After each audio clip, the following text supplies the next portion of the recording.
Salut à tous, aujourd'hui on se retrouve pour une petite vidéo consacrée à la Coupe du Monde. Donc en ce dimanche, c'est les derniers matchs de la deuxième journée.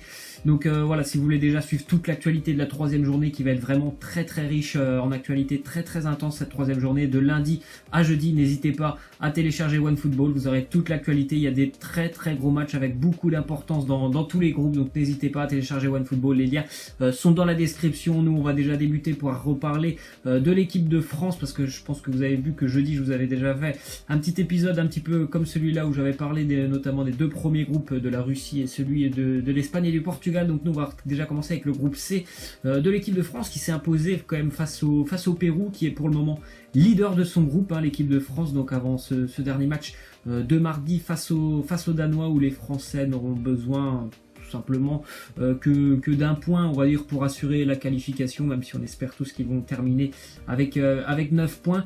Donc voilà, ce match face au Pérou, il a été globalement, je pense, satisfaisant, surtout en première période de la part de l'équipe de France, qui a vraiment maîtrisé son sujet en première période. Il y avait une bonne organisation tactique, un très bon duo, vraiment très bonne complémentarité entre Paul Pogba et N'Golo Kanté au milieu de terrain, qui ont récupéré bon nombre de ballons, notamment le but qui est amené par Paul Pogba. C'était vraiment très intéressant.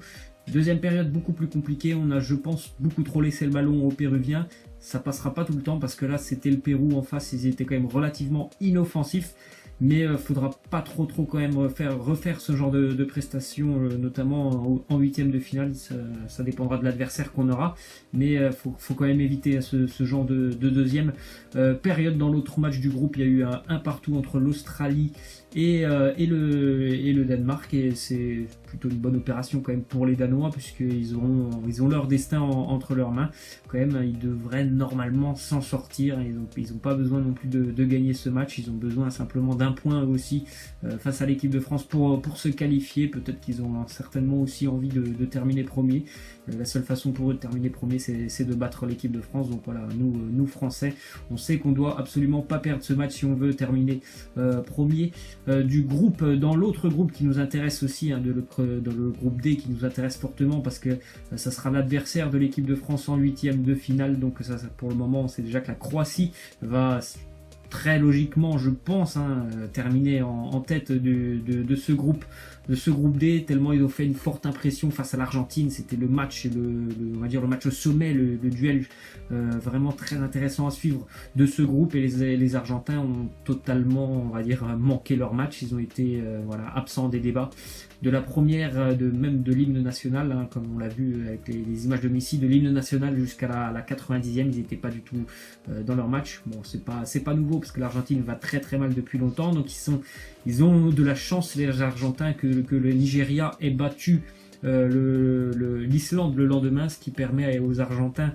d'avoir leur destin entre leurs mains, tout simplement. Pour mardi, l'Argentine aura besoin tout simplement de s'imposer pour se qualifier, en espérant aussi qu'il n'y ait pas une surprise dans l'autre match entre la Croatie et l'Islande, même si ça me semble compliqué d'imaginer l'Islande vaincre et battre la Croatie. Donc l'Argentine doit absolument gagner face au Nigeria ce mardi, et c'est quand même assez inquiétant, parce que ce qu'on a vu de la part des Argentins face à la Croatie, défensivement, collectivement, le match de Lionel Messi, qui certes lui il a été vraiment très décevant, mais tous les joueurs qui sont autour de lui sont aussi très décevants.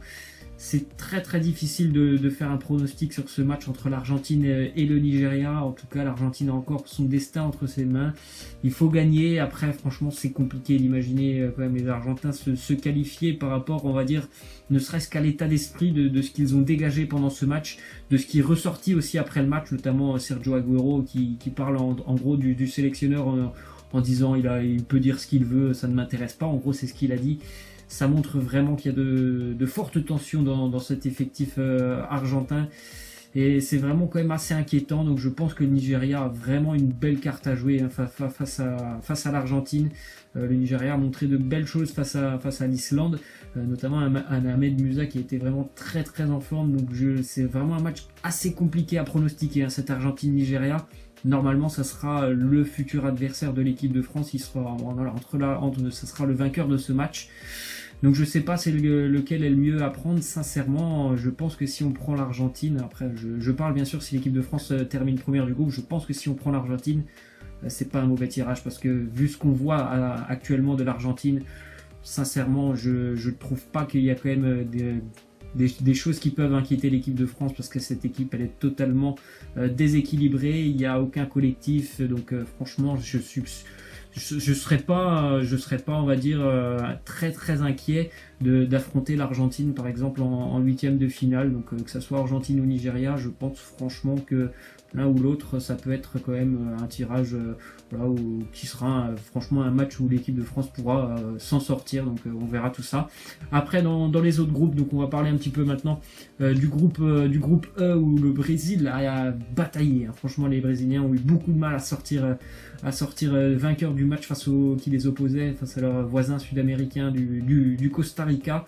Victoire dans le temps additionnel pour les Brésiliens. Après c'est vrai que ça a été long à se dessiner cette victoire, mais elle est amplement méritée pour le Brésil qui a quand même, peut-être pas sur la première période où ils ont finalement très peu d'occasions, mais sur la deuxième période, on a vu un Brésil vraiment beaucoup plus conquérant, qui a vraiment montré de l'envie, des belles choses par séquence, par phase de jeu. C'est vrai qu'ils ont tendance des fois un petit peu comme lors du premier match face à la Suisse, à des fois aller ralentir, être un peu plus tranquille, peut-être un peu plus dans la gestion, et c'est vrai que c'est un peu dommage parce que quand on connaît le potentiel qu'a cette équipe quand même, on aimerait les voir bien sûr à 100% le plus longtemps possible, et c'est vrai que dès que ça accélère quand même, on a vu que les Costaricains étaient vraiment très très en difficulté. Heureusement pour le Costa Rica, ils ont un Keylor Navas, il est exceptionnel. Je comprends même pas pourquoi le Real Madrid essaye toujours de trouver un autre gardien, parce que Keylor Navas c'est vraiment un aimant à ballon.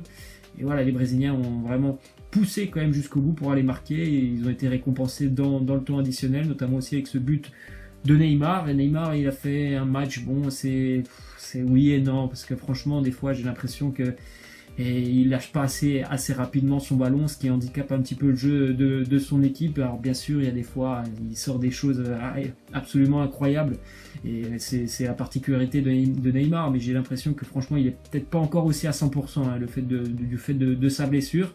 Mais voilà, il y a des choses positives, il y a des choses un peu plus négatives de la part de Neymar. Je pense aussi que ce premier but qu'il a marqué, quand même, ça va lui faire du bien. D'ailleurs, on a vu, il était en larmes quand même après avoir marqué à la fin du match. Donc ça veut dire vraiment qu'il y a beaucoup de pression pour lui.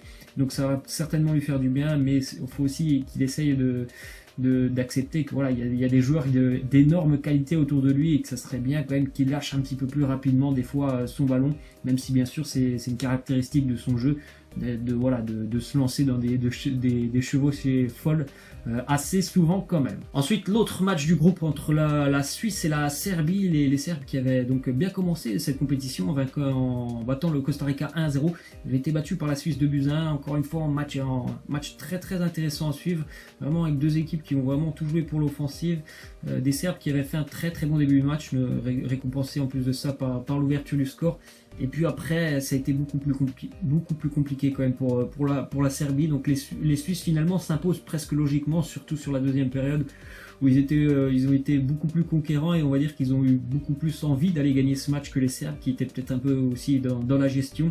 J'ai trouvé vraiment une belle équipe suisse, notamment Shaqiri sur le dernier but, il fait tout le boulot, et ça a été vraiment très très intéressant de voir cette sélection suisse qui encore une fois va poser beaucoup de problèmes, parce que je pense qu'ils vont se qualifier, les Suisses, hein, je pense, donc ils vont poser beaucoup de problèmes comme ils l'ont fait notamment il y a 4 ans. Je crois qu'ils avaient poussé l'Argentine, c'était en 8e de finale il me semble, jusqu'en prolongation. Je sais même pas si c'était pas au penalty. Donc une sélection suisse vraiment intéressante à suivre. Il y a beaucoup de qualité aussi chez ces Suisses. Et on va terminer donc avec l'autre groupe qui nous intéresse. Normalement, ça sera hein, si tout se passe bien, ça sera un Brésil-Allemagne directement en 8e de finale, ce qui va être plutôt exceptionnel.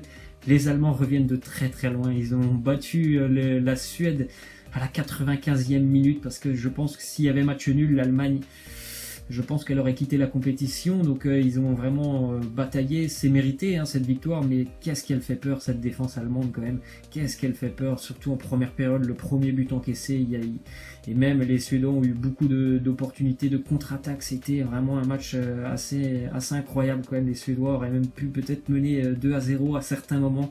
Donc l'Allemagne s'impose à la 95e sur un coup franc magnifique de Toni Kroos. L'Allemagne, on va dire, reprend espoir et normalement devrait se qualifier parce qu'ils affrontent l'équipe la plus faible du groupe, la Corée du Sud sur la dernière journée. Et normalement pour eux ça va être quand même un gros défi en huitième de finale. Ça sera face au Brésil, un duel je pense qu'on attend déjà tous avec impatience. Restons quand même, voilà, il reste une journée quand même à jouer, donc normalement ça devrait être ça dans l'autre match du groupe.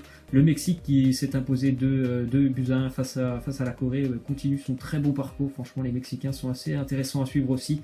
Encore une fois une victoire assez méritée et les Coréens se remettent beaucoup à Heung-min Son. Il a d'ailleurs marqué un très beau but, mais c'est quand même assez compliqué hein, pour la Corée.